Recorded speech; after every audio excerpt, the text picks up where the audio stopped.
Адам қаншалықты көп тіл білсе, соншалықты оның таным кеңістігі кеңейе түсетіні белгілі. Яғни таным көкжиегінің кеңейе түсетінін білеміз. Көп тілді меңгеру бұл әлемдік білімді, білімнің, ғылымның, мәдениеттің ұшан теңіз қазынасына ие болумен тең. Бұл былай айтқанда адамның бір байлығы. Және қазіргі жаһандану процесі қарқынды жүріп жатқан заманда тілдердің қарым-қатынасы өзгеріске ұшырап жатыр. Соның нәтижесінде тіл бұрынғыға қарағанда әлдеқайда көп салалық және ел аралық тәрбие құралына айналып отыр. Осындай сұранысқа сай Тұран университетінде аударма ісі бойынша маман даярланады. Менің айтпағым аударма ісіне мамандануға қатысты қазақ бөліміндегі пәндер.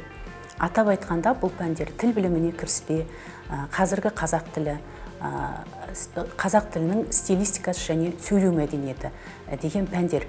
Біздің студенттер материалдарды, мәтіндерді ағылшын тілінен өзінің ана тіліне тікелей аударады және керісінше қазақ тілінен ағылшын тіліне аударады. Осы аудармаларды жасау барысында жалпы тіл білімінің емес, әрі қарай жеке тіл білімінің ерекшеліктерін білу керек. Сол сұранысты қанағаттандыратын пәндер қазіргі қазақ тілі, одан кейін қазақ тілінің стилистикасы мен сөйлеу мәдениеті. Ал бұл пәндерді оқитын болашақ аудармашы функционалды стильдерді дұрыс орынды қолдануға, ауызша және жазбаша мәтіндерді жасау барысында қазақ тілінің тілдік нормаларын дұрыс меңгеруге, тіл мәдениетінің талаптарын сақтауға, стильдік талаптарға бағынуға дағдыланады.